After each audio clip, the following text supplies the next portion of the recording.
भूगोल विषय कक्षा 12, इसके चैप्टर नंबर 6 जिसका नाम है बच्चों जल संसाधन। इसके अभ्यास प्रश्न हम आज करेंगे। बच्चों इससे पहले हमने पूरा चैप्टर पढ़ा, इसके अंतर्गत हमने जल के संसाधन के रूप में किए गए कार्य और संसाधनों को किस प्रकार से कमी, उसमें होने वाली हानियाँ इसमें पढ़ी। ठीक है बच्चों, आइए स्टार्ट करते हैं अध्याय 6 के प्रश्नोत्तर। बच्चों पहला प्रश्न है ऑब्जेक्टिव टाइप में से निम्नलिखित में से जल किस प्रकार का संसाधन है। 4 ऑप्शन हमारे सामने हैं बच्चों। पहला है अजैव संसाधन, दूसरा अनवीकरण संसाधन, तीसरा है जैव संसाधन और चौथा है बच्चों चक्रीय संसाधन। हम जानते हैं बच्चों कि जल किस प्रकार का संसाधन है, चक्रीय संसाधन है, तो इसका आंसर आएगा बच्चों घ। दूसरा प्रश्न है बच्चों निम्नलिखित नदियों में से देश में किस नदी में सबसे ज़्यादा पुनः पूर्ति योग्य भूमि जल संसाधन है। किस नदी में पुनः पूर्ति योग्य भूमि जल संसाधन उपलब्ध है। तो हम सब जानते हैं बच्चों 4 ऑप्शन है हमारे सामने, इसमें गंगा सटीक आंसर है। ठीक है बच्चों, तो इसमें ग आंसर आएगा। तीसरा जो प्रश्न है बच्चों हमारे सामने वो है घन किलोमीटर में दी गई निम्नलिखित संख्याओं में से कौन सी संख्या भारत में कुल वार्षिक वर्षा दर्शाती है।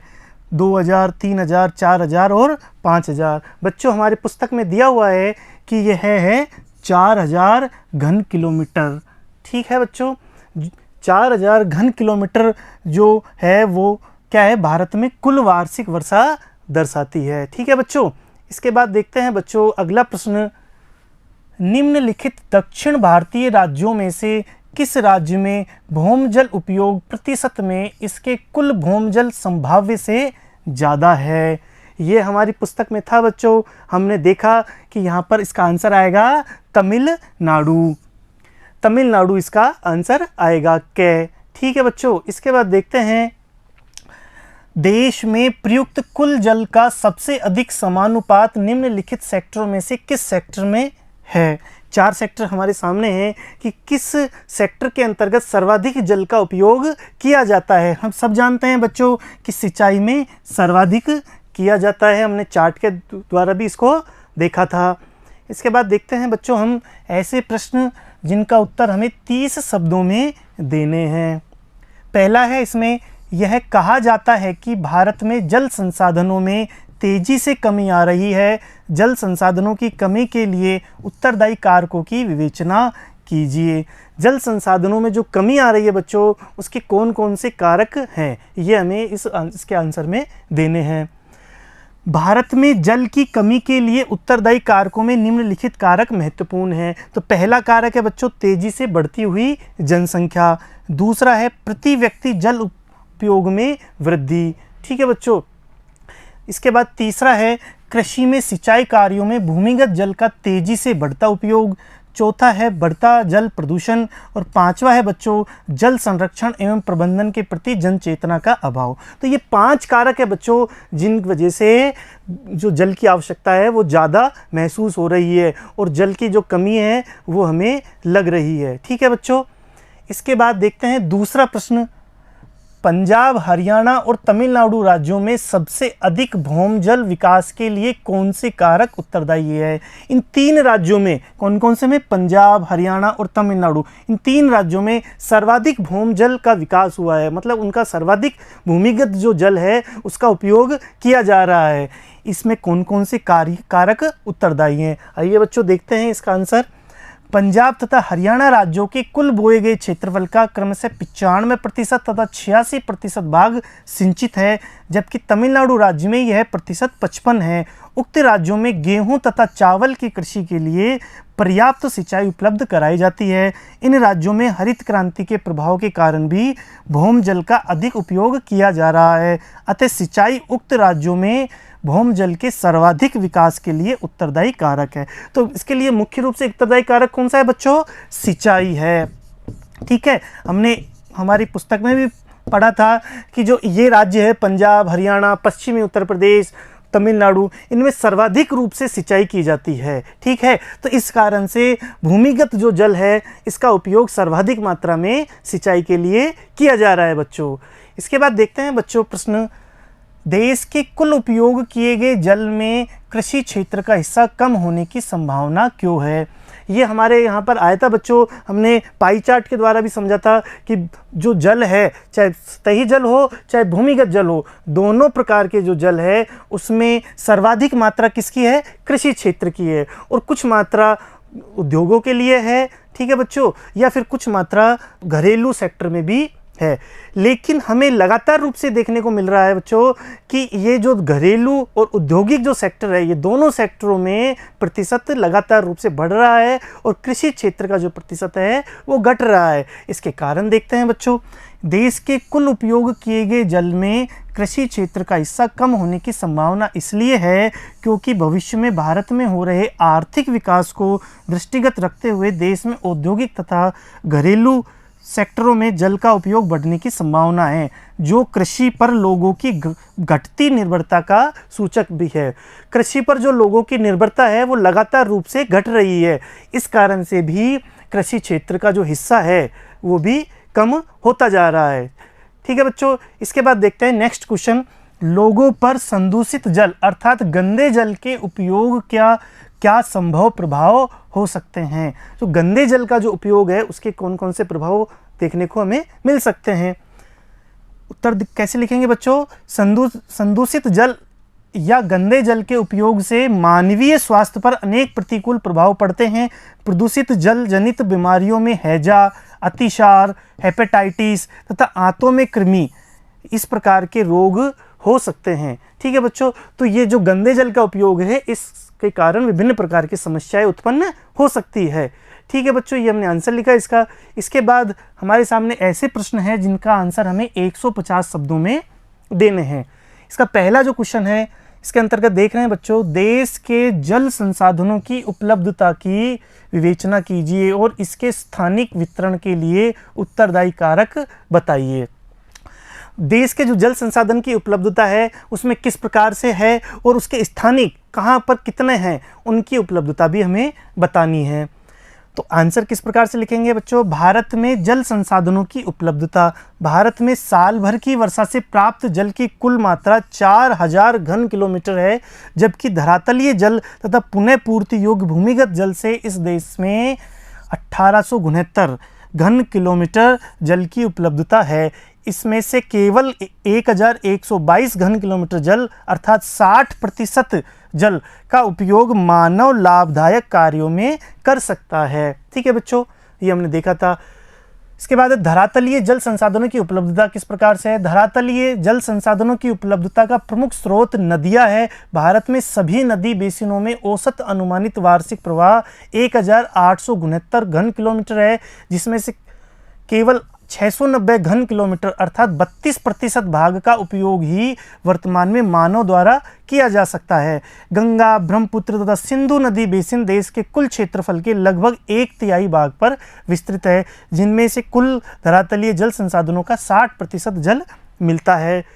भूम जल संसाधन, देश में कुल पुनः पूर्ति योग्य भूमि जल की मात्रा लगभग 432 घन किलोमीटर है बच्चों, जिसका लगभग 46% भाग गंगा ब्रह्मपुत्र बेसिनों में मिलता है।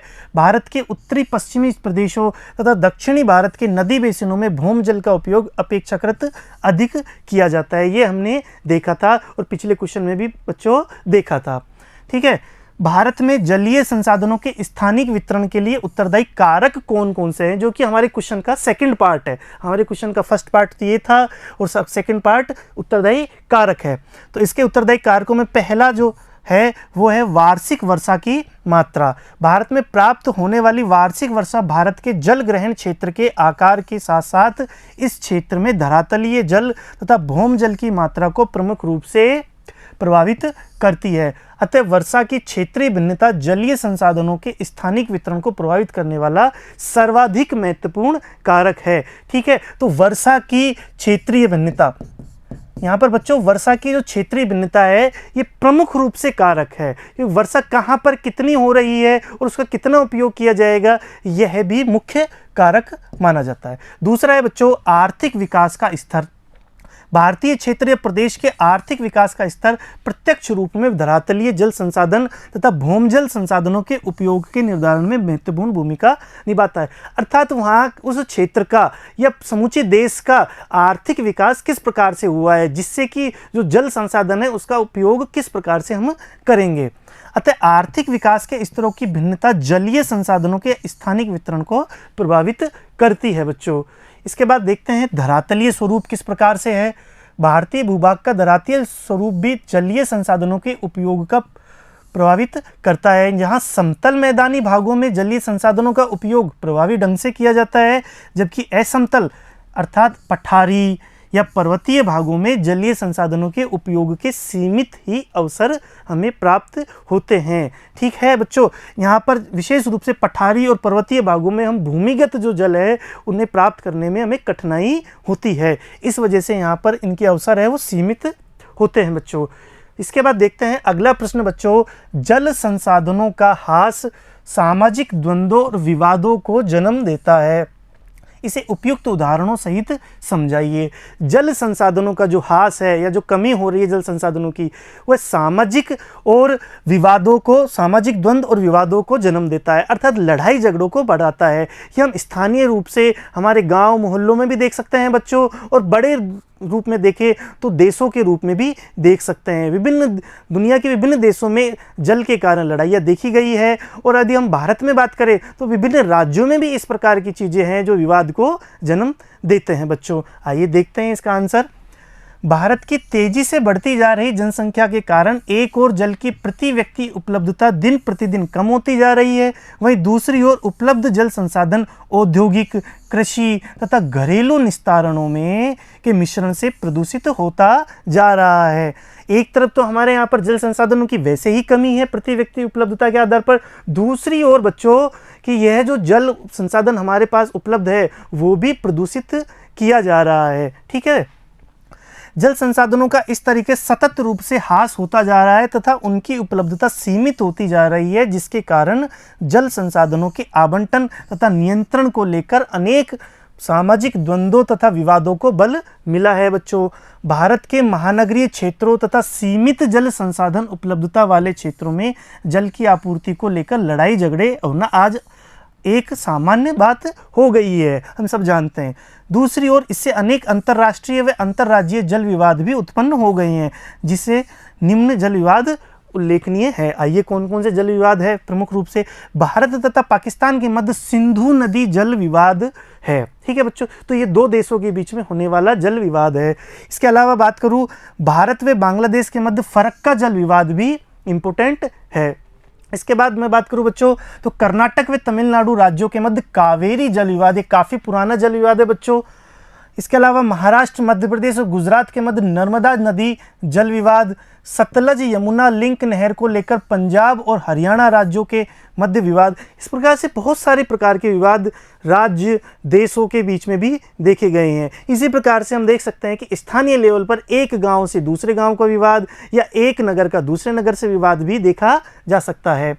वर्तमान में भारत का प्रत्येक राज्य अपने यहाँ प्रवाहित नदी के जल पर अपना अधिकार बताता है, जबकि नदियों का जल एक राष्ट्रीय संपदा है। राज्यों के इस रवैये के कारण भारत में अधिकांश अंतर्राष्ट्रीय जल विवाद हल नहीं हो पा रहे हैं। तो इस प्रकार से हम देख सकते हैं बच्चों कि विभिन्न प्रकार के जो विवाद है उनका कारण जल है। किसी विचारक ने यहाँ पर यह भी कहा था कि होने वाला जो अगला विश्व युद्ध है अर्थात तृतीय जो विश्व युद्ध होगा वो जल के कारण होगा, क्योंकि हमें साफ जल अर्थात स्वच्छ जल की कमी चहुं ओर दिखाई देती है। ठीक है बच्चों, अगला जो प्रश्न है हमारा वो है जल संभर प्रबंधन क्या है। क्या आप सोचते हैं कि यह सतत पोषणीय विकास में एक महत्वपूर्ण भूमिका अदा कर सकता है?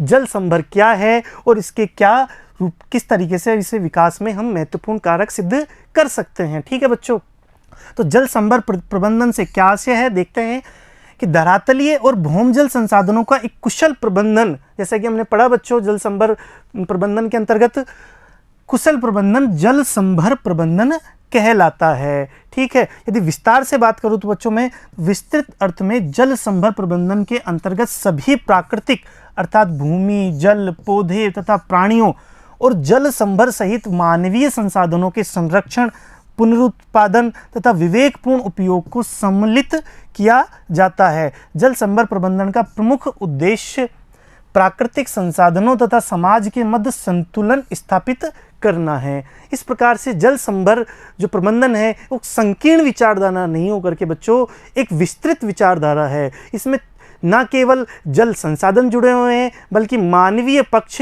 और जो वन पक्ष है, पशुपालन है, कृषि है, इस प्रकार के विभिन्न प्रकार के जो पक्ष है वो भी जुड़े हुए होते हैं। सतत पोषणीय विकास में जल संभर प्रबंधन की भूमिका।